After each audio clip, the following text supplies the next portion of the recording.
안녕하세요. 꿈틀 책방 윤희사입니다. 오랜만에 찾아뵙습니다. 제가 좀 더 올릴라 그랬는데 이게 생각처럼 쉽지 않습니다. 이 주말에 뭐 야구도 해야 되고 여러 가지 해야 될 것들이 많아서 어, 원래 한 달에 한 두세 번 올려야 되겠다. 그래서 저번에 한 세 번 올리고 그다음에 좀 팔로우업으로 좀 빨리 올리고 싶었는데 네, 한 달에 한두 번 정도가 가장 적당할 것 같고, 대신 좀 양질의 책들을 소개함으로써 여러분들하고 같이 이 세상을 좀 더 잘 이해하고 또 어떻게 살아가는 것이 잘 살아가는 걸까 이렇게 좀 고민도 하고, 제가 뭐 중간중간에 이제 영어 원서 책들도 읽고 있어서 어, 그 좋은 영어 표현들도 같이 소개하고 뭐 이런 시간을 가질 수 있었으면 좋겠습니다. 오늘은 제가 존경하는 선생님인데요. 김경집 선생님의 진격의 1960년대 이 책을 소개하고 싶습니다. 한국말 책이기 때문에 영어 코트는 없습니다. 벽돌책이에요. 엄청 두꺼운 책이고 제 아내도 얼마 전에 읽은 책이에요. 김경집 선생님은 이렇게 저희한테, 우리 꿈투책방 부부한테 이렇게 사인도 해주셨는데요. 글도 잘 쓰시죠? 되게 멋있으신 분이에요. 한 5년 전인가 6년 전인가 아내가 책방 처음 열고 작가들 초대해서 그 북토크를 할 때가 있었는데, 사실 저는 뭐 책을 전혀 읽지 않은 사람이었고, 그런데 작가들이 이 작은 책방에 오네 뭐 이렇게 되게 신기했던 때가 있었어요. 그래서 저도 한번 이분 강연에 한번 가봐야 되겠다 그래서 갔었는데, 그때는 이 책이 아니었습니다. 이 책은 이제 최근에 나온 책이고요.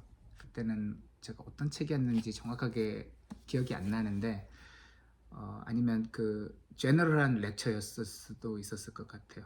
근데 그때 가을이었었거든요. 여기 선생님 그 특유의 아주 좀 시크하면서도 그런 모습들이 있으세요. 근데 그게 너무 멋있어서 그때 제가 40대 막 들었을 때였습니다.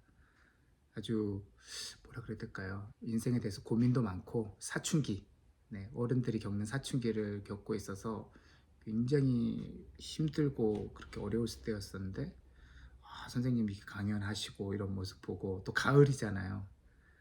너무 멋있어서 제가 평생 담배를 한 번도 안 폈었거든요. 그런데 이런 말 해도 될지 모르겠는데 선생님이 그 강의 휴식 시간에 담배를 한 대 피우시는데 그 바바리 코트 입으시고 그게 너무 멋있어가지고 제 아내한테 나도 한번 담배를 한번 피워볼까 그랬다가 제 아내가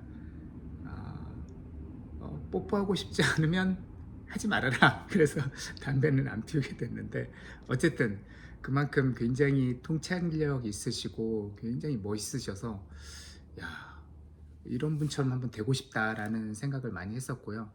그 다음부터 이렇게 좀 시간이 안 나더라도 책을 읽으려고 노력했고, 네, 지금도 그렇게 하고 있습니다. 이 선생님이 이 책 쓰기 전에 책을 많이 쓰셨어요. 그래서 여러분들이 이제 보시면 인문학은 밥이다, 인문학자 김경집의 사고혁명 육아이, 저는 인문학적 김경집의 사고혁명 육아이 읽어봤었고요. 그다음에 생각의 융합, 엄마의 인문학, 특히 엄마의 인문학은 2016년에 순천, 정읍, 포항 등에서 포항에 동시에 한 도시 한 책으로 선정되었고, 김경집의 통찰력 강의는 2018년 고향시민이 뽑은 올해의 책, 그리고 시대비평서 앞으로 10년 대한민국 골든타임, 저 이것도 읽었었네요. 전라남도 올해의 책에 뽑히기도 했습니다. 읽어보시면 선생님이 영문학과에서 영문학과 신학을 공부하시고 그다음에 예술 철학, 현대 사회 철학 이것까지 이제 공부하셔서 정치, 경제, 사회, 문화를 아우르는 책들을 쓰세요. 그래서 이 진격의 10년 1960년대도 보면 다 있습니다. 여기 비틀즈도 있고 마오쩌둥, 체게바라, 그다음에 뭐 그런 성 보고서인 킨제이 보고서 뭐 이런 것들, 역사, 문화, 이런 철학 이런 것들이 다 그 아우르는 책들이라고 해야 되나요? 그래서 굉장히 방대한데 재밌어요. 일단 재밌습니다.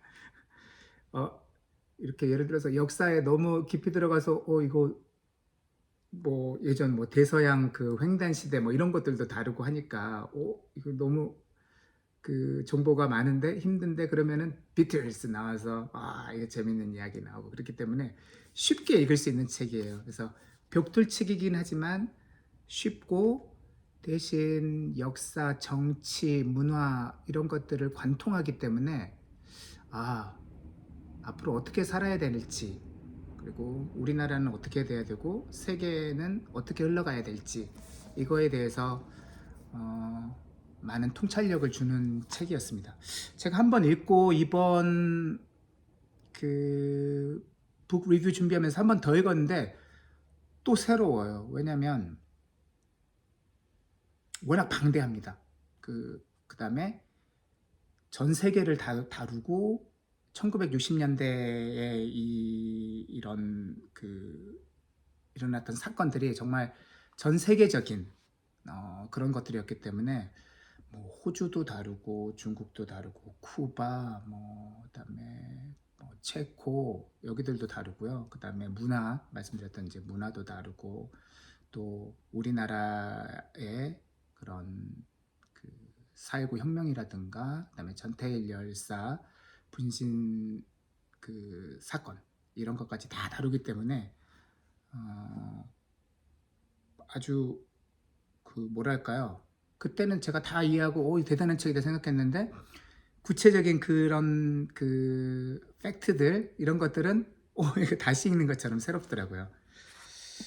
그래서 여러 번 읽어보기에도 좋고, 네, 이렇게 뭔가 구슬이 서말이라도 꿰어야 보배다라는 것처럼 이 단편적인 지식들이 이렇게 쫙 꿰어지는, 저는 그런 경험을 했습니다. 1960년대가 왜 중요한가, 이거에 대해서 저자가 이제 쓴 부분이 있는데 한번 제가 읽어 드릴게요. 왜 이 저자가 1960년대를 이렇게 중요하게 생각했을까, 이거에 대한 책인데, 이거에 대한 건데요. 1960년대는 투쟁과 진화를 통해 새로운 세계 질서와 구조의 재편으로 현대 세계가 구축되는 출발점이 됐다. 반세기 이상 억눌렸던 가치의 상실에 대한 불만과 분노가 한꺼번에 터져 나왔던 1960년대는 기존의 모순과 불의를 고발하고 저항하며 맞서 싸워 직접적으로 무너뜨리고 새로운 가치를 설정한 시기였다. 우리가 이 시대에 주목해야 하는 건 각각의 사건들이 하나씩 혹은 연쇄적으로 그리고 점진적으로 터지고 해결된 것이 아니라 짧은 시간에 거의 한꺼번에 터졌다는 점이다. 그야말로 혁명이 일상화했던 시대였다. 그러기에 어떻게, 그리고 왜 거의 모든 곳에서 그 짧은 시간에 다양한 저항과 투쟁이 발생했을까 하는 점을 살펴봐야 한다. 1960년대 세계의 가장 특징적인 현상과 핵심은 자유, 저항, 혁명, 그리고 청년이었다. 근대에서 구체적으로 발화해 점진적으로 실현되어 온 자유로운 개인의 확장은 두 차례의 끔찍한 대규모 전쟁 때문에 위축됐다. 그러나 1960년대를 가로질렀던 저항의 열정은 현대화 또는 문명화의 핵심 가운데 하나인 이 자유로운 개인의 확장을 기어코 발현해냈다. 자유로운 개인의 확장, 역사의 도도에 흐르는 이 자유로운 개인의 확장이 세계대전, 두 세계대전 1950년까지, 그러니까 1900 초반부터 중반까지의 두 번의 세계대전을 통해서 막아져 있었지만 이 자유로운 개인의 확장을 기어코 발현해냈다는 것이죠. 이렇듯 시대를 들끓게 했던 것은 자유를 향한 열정이었고, 열정을 품은 저항은 단층적인 것에 머물지 않고 혁명을 이끌어내고자 했다는 점에서 특별했다. 저항은 주제와 순서가 서로 따로 정해진 것이 없었다. 간혹 인과관계를 맺는 것도 있었지만 대부분은 독립적이었다. 그러면서 세계 역사에서 10년이라는 짧은 시간에 그것도 거의 전 지역에서 이만큼 거대한 용출이 일어나는 경우는 없었다. 그 사실만으로도 이미 이 시대는 그 자체로 거대한 혁명이었다. 1960년대는 여러 면에서 현대사회의 기준점을 정립하기 시작한 시기라고 할 수 있다. 인종차별에 반대하고 여성 해방에 적극적으로 나섰으며 전쟁에 대해 당당하게 반대 의사를 표현하고 기성세대의 위선을 거부하며 구질서에 저항하면서 인권과 정의라는 보편적 가치를 실전적으로 구체화함으로써 지금 우리가 21세기에 구가하고 있으며 여전히 진보하려고 매진하고 있는 가치를 구현했다는 점에서 그 10년은 바로 현대사회의 기준점이 됐다고 평가할 수 있다. 그러니까 이제 이 책 읽어보면 그런 청년들의 목소리도 많이 나오고 이때가 여기 말했던 자유, 저항, 혁명 그리고 청년의 시기였다는 거죠. 그리고 전 세계적으로, 전 지구적으로 이런 저항과 혁명들이 확 분출됐다는 거죠. 그 이유는 이제 방금 전에도 말씀드렸지만 1차 세계대전, 2차 세계대전을 겪으면서 그 1945년에 이제 2차 세계대전까지 끝나면서 그때까지만 해도 젊은 친구들은 뭐 전쟁에 뭐라 그래야 되나요? 그 도구로만 사용됐을 뿐이죠. 그리고 기성세대들, 전쟁에서 승리한 기성세대든 그런 사람들은 본인들의 이제 승리에 그 도취돼 있어서 이 청년들이 이 자유로운 개인의 확장, 그러니까 자유에 대한 갈망, 자유롭고 싶어진다. 이런 것들은 이제 중세 시대 이후에 계속 인류가 진화하면서 갖고 있었던 공통적인 화두잖아요. 그런데 청년들도 전쟁 시대에는 그런 것들이 눌려져 있다가 전쟁이 끝나면서 이제 뭐 경제가 발전하고 하면서 그런 것들을 표출하고 싶은데 어른 세대들은 야, 니네가 뭘 알아? 니네 뭐 아무것도 모르는 애들이 어린애 같은 소리 한다 이렇게 하니까 젊은 세대들도 거기에 대한 더 반항도 있었을 것 같고요. 그러면서 이런 것들이 이런 운동들, 저항 운동들이 한꺼번에 터져 나온 시기라고 할 수 있습니다. 굉장히 이게 저한테는 통찰력이 깊은 것 같아요. 사실 우리나라도 1960년대 이 책에도 나옵니다만은 4.19 혁명이 있었고요. 그 다음에 전태일 열사 그 분신하신 그것도 지금 1968년이었나요? 69년이었나요? 그때 이제 일어났던 거니까 부끄럽습니다. 이런 거는 그 연도를 딱 외워야 되는데 제가 수능 2세대인가 3세대인가 그래서 역사 이런 거를 안 해도 돼가지고 부끄럽습니다. 좀 더 노력하겠습니다. 네, 무슨 말 하려고 했었나요? 벌써 13분이네? 일단 넘어가고요. 오늘은 20분까지 하겠습니다. 이게 그 중에서 다룬 것들이 참 많은데요. 제가 목차를 일단 하고 그 중에서 한두 개만 좀 설명하는 시간을 갖겠습니다. 목차가 이렇게 많습니다. 그러니까 이 다양한 사건들을 다루고 있습니다. 몇 개만 읽어보면 1960년대에 일어났던 사건들이에요. 장면 정부와 5.16 군사 쿠데타, 메카시와 케네디, 그리고 쿠바 사태, 박정희와 케네디, 미국 청년 문화와 비틀스, 마오쩌둥과 정적들, 스탈린 사후 후르쇼프의 약진, 베트남 응호딘지엠의 몰락, 요한 23세의 개혁 드라이브, 이거 천주교 개혁 드라이브입니다. 해방 아프리카, 드골과 위대한 프랑스, 이집트와 중동 전쟁, 일본의 고도 성장과 그림자 쫙 있습니다. 킨제이 보고서와 플레이보이. 킨제이 보고서 아시나요? 그 성에 관한 보고서인데 그런 것들이 어떻게 여성 해방 운동에 이끌었는지, 어떻게 이제 플레이보이 잡지가 나왔는지. 물론 청교도적인 그 미국 사회 입장에서 보면 와 이거는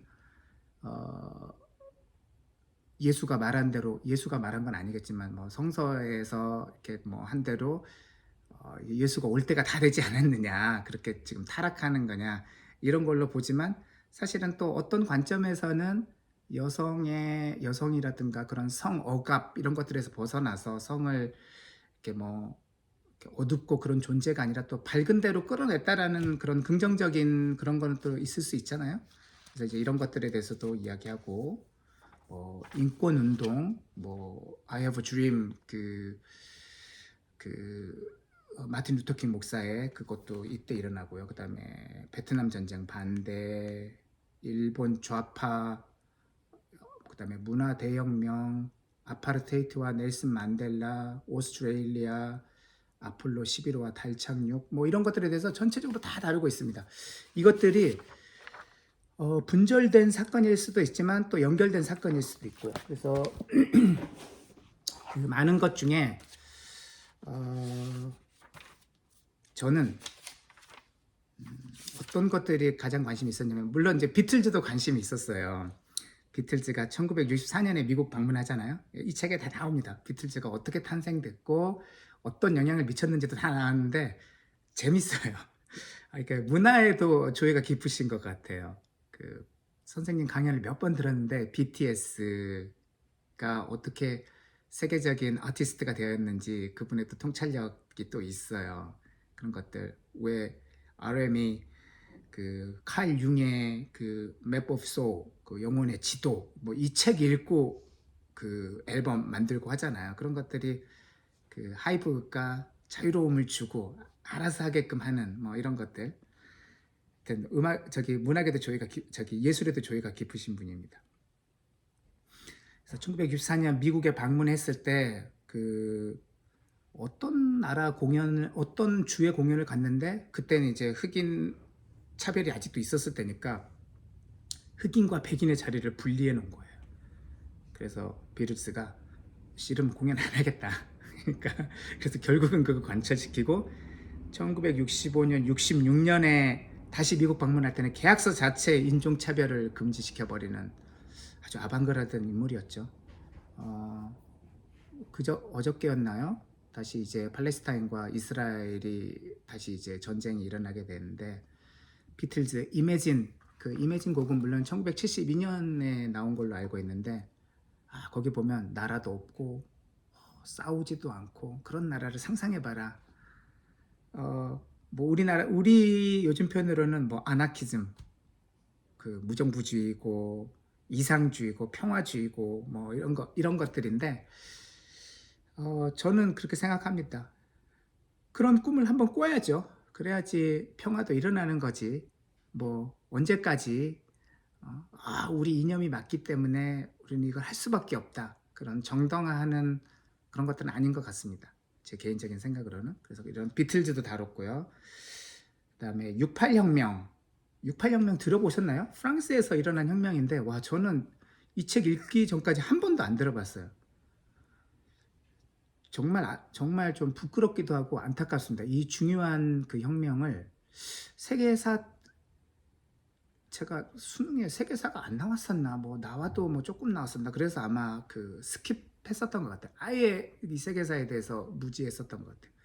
그래서 프랑스에서 일어난 혁명인데, 프랑스 낭테르 대학, 이게 이제 프랑스 도심에 있는 거는 아니고요. 외곽에 있는 우리 이제 흔히 말하는 이민자들이 많이 사는, 거기에 세워진 대학인데, 남자 학생들이 여자 기숙사에 못 가게 하는, 그거에 대해서 반대하는 시위로 시작됐는데, 이것들이 이제 점점 커져가지고 노동자들 100만 명인가 이렇게 참여하고 이러면서 전 프랑스의 그런 문화, 자유, 이런 전체적인 혁명으로 바뀌어버린 거죠.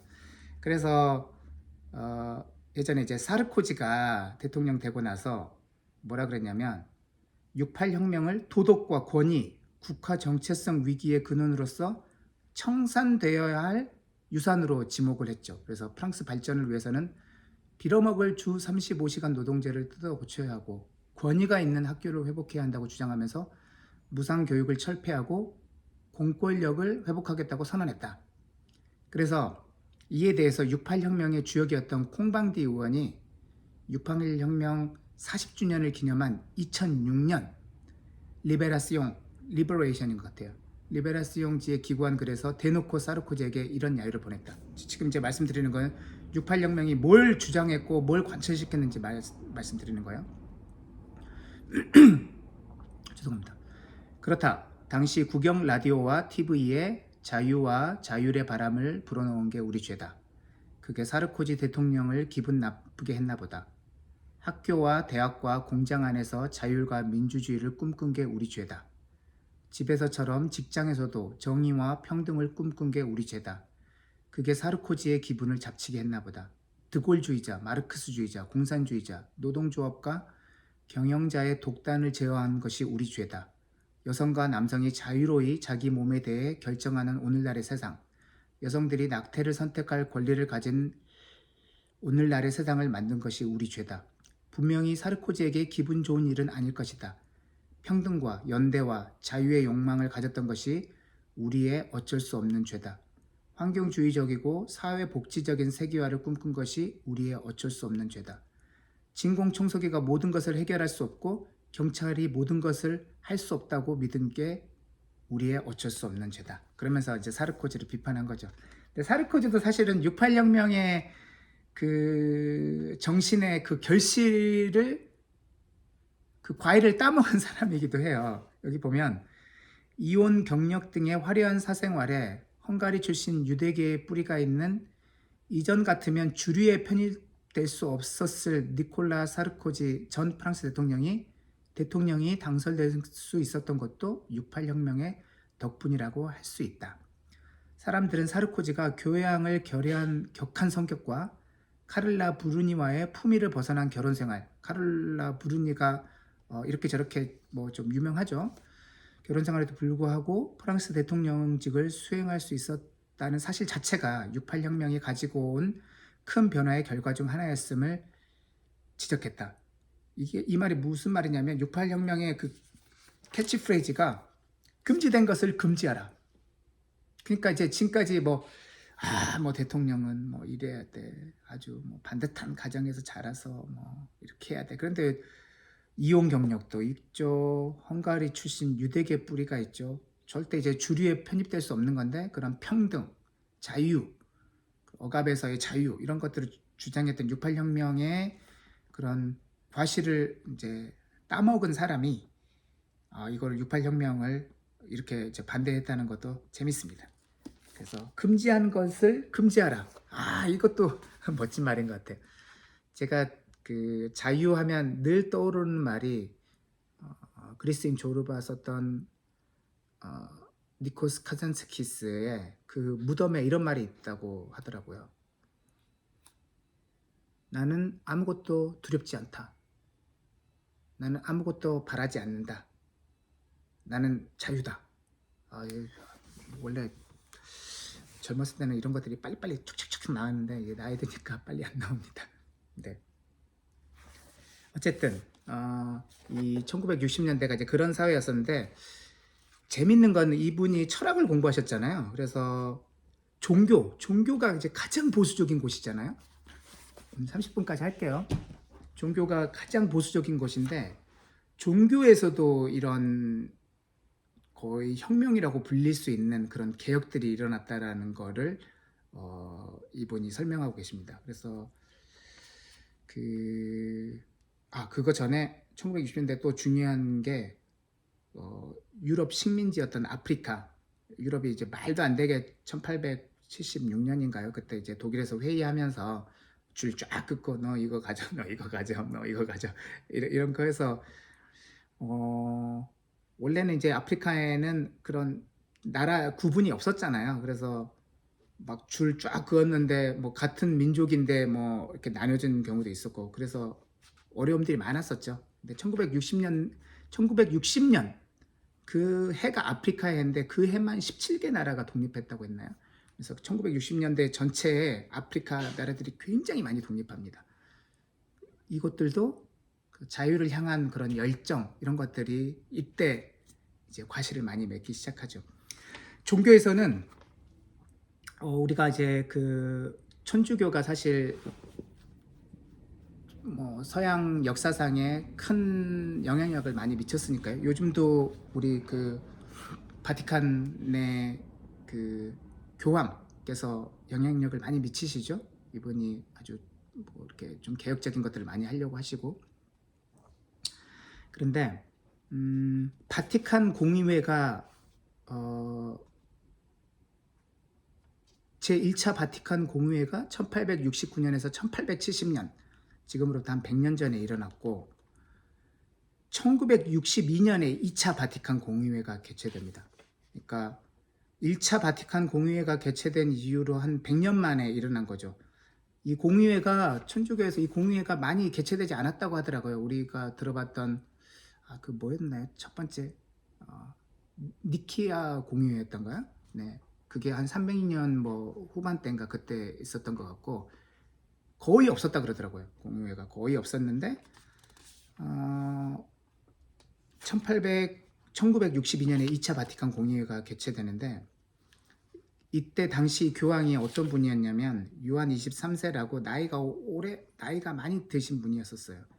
근데 1차 바티칸 공의회 그 1869년에서 70년에 일어났던 거는 뭐였었냐면 뭘 주장했었냐면 성모 마리아의 동정과 교황의 무오류성을 재확인하는 게 큰 그 결과 중에 하나였다고 하더라고요. 당시에 합리주의와 그런 과학주의 이런 것들이 막 그 뭐라 그러나 새로운 발견을 하게 되고 할 텐데 이 공의회에서는 합리주의와 과학의 오류에 대해서 지적해가지고 시대착오적이다. 그리고 특히 교황의 무오류성 뭐 이런 것들은 모르겠습니다. 이제 종교적인 거라서 이렇게 좀 센시티브가 하기는 한데 저도 사실은 이제 개신교인이고요. 그런데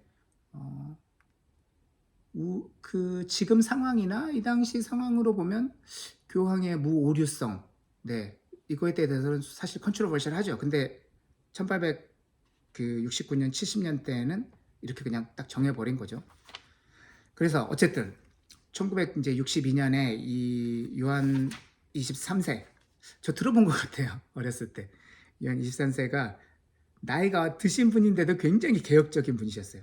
그래서 그냥 나이 들었으니까 원래 또 이분이 될 적이 아니었다고 했던 것 같아요. 근데 대충 하다 가겠지. 그런데 공의회, 그 소집하기 힘든 공의회를 소집하는 그 결단력을 보여주고 이 공의회에는 일반 사제뿐만 아니라 여러 분야 전문가인 일반 신자도 포함시키고 예전에는 공의회 할 때 바티칸에서 야 이번 주제는 이거야 탑다운이었는데 바텀업으로 교구 주교나 기관한테 설문지를 미리 보냈다고 합니다.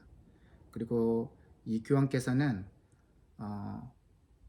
후르쇼프 그 당시 이제 공산주의자들은 종교를 완전 탄압했었잖아요. 근데 후르쇼프 딸도 만나고 그다음에 영국 성공회 수장도 만나고 동방 정교회 유대교 여기하고 관계를 개선시키려고 했어요. 그러니까 우리 이제 개신교에서도 좀 그런 것들이 좀 심한데 우리 말고는 다른 데는 다 이단이다 뭐 이런 것들이 있어요. 배척해 버리는 거죠. 근데 뭐 천주교는 제가 잘 모르겠지만 천주교에서도 약간 그 사이가 안 좋았었던 것 같아요. 그런데 거기와 관계를 회복시키기 위해서 노력했습니다.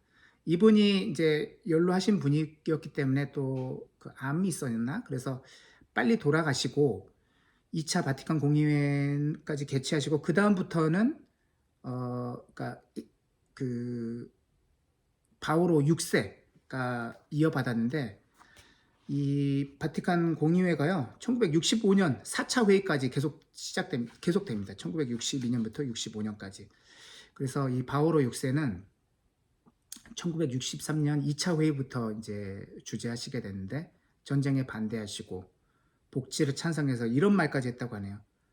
바티칸에 보물을 팔아서라도 가난한 사람을 도와야 한다. 아주 혁신적인 거죠. 그 전까지는 이런 걸 안 하셨는데. 그리고 요한 23세였나 바오로 6세였나 처음 하셨던 게 그 청소부 노동자들 그분들 그 노동자들 있잖아요. 바티칸에 20년 동안 급여가 안 올랐다고 하더라고요. 그분들 급여 올리는 것부터 하셨다고 하더라고요. 그래서 그렇다가 이제 바오로 6세가 하셨던 이제 가장 멋진 업적 중에 제 생각에 멋진 업적 중에 하나가 동방정교회와의 상호 파문을 취소했다. 그러니까 1054년에 서로 야 니네는 파문시켰다라는 게 뭘까요? 우리나라 말 너네는 이제 우리 형제 아니야. 너는 나가. 우리 족보에서 나가. 동방종교에도 천주교 너네 나가. 뭐 이런 거였을 텐데 이 계속 이렇게 그 뭐라고 해야 되나요? 그 서로 화해하고 이런 노력을 통해서 그 동방 종교와의 상호 파문을 이제 취소했는데 그게 우리는 서로 이해와 신뢰가 부족했음에 유감을 표한다. 이에 서로에 대한 파문을 잇기로 했다. 이것도 있었고 저는 몰랐었는데 이 전까지는 라틴어로 미사를 드렸다고 하더라고요. 전 세계에서. 근데 라틴어가 아닌 자국어로 미사할 수 있게 했고 말씀드렸던 동방정교회와 화해하고 개신교를 형제 종교로 이때 또 인정했다고 합니다. 그 다음에 유럽 중심의 교회에서 벗어나서 추기경단을 늘렸는데 우리가 잘 아는 김수환 추기경께서도 이때 지정됐다고 하시네요. 이만큼 보수적인 그런 종교에서도 그런 개혁적인 운동이 많이 일어났던 데가 이 1960년대입니다. 제가 이 선생님의 이런 깊이와 여기에 비해서는 제 지식이 너무 보잘것없기 때문에 이거 해야 되나 이렇게 고민도 많았어요. 부담도 많았었고. 그런데 그래도 요즘 현대인들이 책을 안 읽기 때문에 좋은 책은 꼭 소개해야 된다. 한번 더 읽고 싶습니다. 그런 점에서 제가 오늘 두서없이 이야기를 했는데 꼭 한번 읽어보십시오. 전 세계를 관통하는 뭐 백호주의, 뭐 넬슨 만델라 다 나옵니다. 왜 그리고 일본의 좌파가 왜 몰락할 수밖에 없었는지 그런 것들까지 다 나와서 현대 우리 사회를 어떻게 볼 수 있는지 도움이 많이 되고 혹시 이렇게 뭐 해외 클라이언트들 많이 만나면 좋을 것 같아요. 그 사람들의 저도 이제 해외 클라이언트들을 이렇게 저렇게 해서 많이 만나게 되는데 그 사람들의 그런 역사 또 이해할 수 있고 뭐 아는 척도 할 수 있고요. 네, 여러모로 좋을 것 같습니다. 네, 오늘은 좀 길었는데 김경집 선생의 진격의 10년 1960년대 적극 추천하고요. 여기 그 타이틀이 이거네요. 68혁명의 모토 금지하는 것을 금지한다. 한번 해보고 싶지 않습니까? 네, 혹시 이제 이 책을 사시겠다 그러면은 우리 네이버에 그 스마트 스토어에 꿈틀 책방 검색하시면 사실 수 있습니다.